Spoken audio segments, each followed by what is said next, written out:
Қазақ халқының ең танымал әрі сүйікті кейіпкері Алдар Көсе.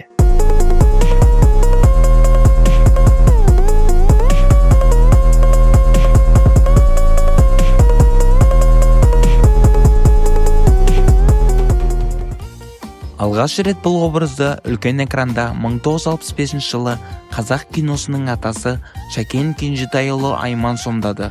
Тек рөлді сомдай қоймай, режиссері және сценаристі болды. Көбі біле бермейді, Алдар Көсе тек қазақтық емес, бүкіл түркі халқының кейіпкері. Тіпті 1970 жылы Түркменстанда Алдар Көсенің мюзиклі жарық көрді. Мюзиклде Алдар Көсені түркмен актері Мұхаммед Сойынхан сомдады. Бұл фильмде Алдар енді көсе емес, кішкентай текедей сақалы бар. Туындыда Алдар өте аз көрсетілген. Меніңше фильм Алдар арқылы түркмен мәдениетін көрсеткісі келген-ау шамасы. Алдар Дэдпул сияқты уақытпен саяхаттайды. Фильмде диалог аз, болғанмен де кадр сыртында бір кісі әңгімелеп отырады. Алғашқы мультфильм 1975 жылы шықты. Бұл мультфильм қуыршақ стилінде жасалған. Адамдарға ұнаған соң 1976 жылы мультфильмнің екінші бөлімі шықты. Қалай Алдар Көсе жолбарысты алдады деген атауымен.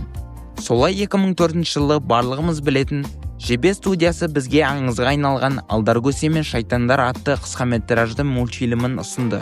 Құлан мен Түлен кейіпкерлері адамдарға ұнаған сонша, 2009 жылы Момын мен Қарақшылар мультфильмінде камеолары болды.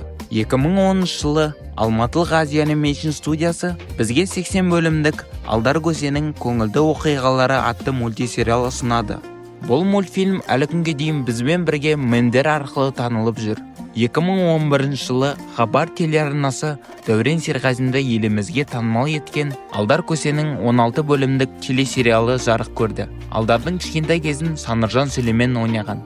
2013 жылы Башқұрт елінде де Алдар және Қасқыр атты қысқаметражды мультфильм шықты.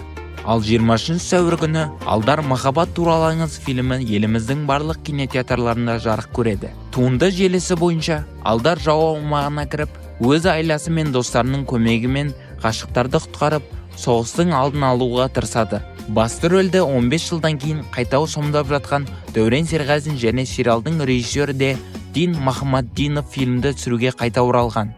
Демек, сапа жағынан уайымдамасақ болады. Сондай-ақ трейлеріне қарасақ басында тақиясы жоқ. Біздің ойымша Алдардың бір өзіндік ерекшелігі тақиясында еді. Тақиясы бар ма, жоқ па, оны енді фильмде көре жатармыз.